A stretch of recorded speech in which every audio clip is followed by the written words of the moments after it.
For the second half of 2025, our Lenten lunchtime lessons are taken from a work called the Little Book of Contemplation. Published originally in Latin, its English translators initially attributed it to St. Augustine, but since then scholars have said that it is an actual compilation of many of the writings and thoughts of the Church Fathers. This English edition is edited by Canon Joseph Witkowski in 1950. Canon Witkowski was at one time the rector of St. Mary's Church in Charleroi, Pennsylvania. The excellent being of God. Every good gift and every perfect gift is from above, and cometh down from the Father of lights, with whom is no variableness, neither shadow of turning. James 1, verse 17. You, Lord, fill heaven and earth, bearing up all things. You are not burdened. You fill all things, and you are never enclosed by them. Constantly you are at work while you ever remain at rest. Continually you gather, but not for any need. Always you are seeking, and yet you lack nothing. You are loving without dotage, and you are zealous without a trace of anxiety. You may be sorry, but you can never be grieved. Your creatures may make you angry, but you are never out of patience. Through eternity, you may change your works, but your purpose always remains the same.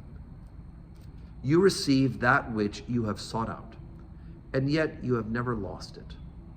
You are in no wise needy, but you delight in your gain. You are never covetous, and yet you always demand whatever is your strict due. You correct us when we often see no reason for your visitation. But who has anything that is not your possessions? You pay debts, and yet you cannot be in debt to any of your creatures. You forgive your debtors, and in the process, you lose nothing. You are everywhere and in all places, you remain whole. You may be perceived, but you cannot be fully comprehended. Nowhere are you absent, and yet you are far from the thoughts of the wicked.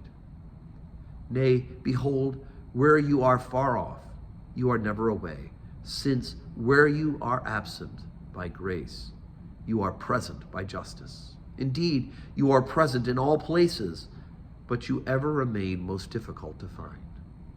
You stand still when we follow your shadow, but we cannot overtake you. By your being, you hold all things, fill all things, encompass all things, surmount all things, and sustain all things. You teach the hearts of the faithful without the sound of words. You are not divided by people and places, nor altered by passing times, nor swayed to and fro. You dwell in unapproachable light, which man has never seen nor can see. Abiding at rest in yourself, you go everywhere about the world without being severed or divided, since you are indeed but one. Although you may be comprehended in part, you are the indivisible whole, which maintains the whole, fills the whole, enlightens the whole, and entirely possesses the whole.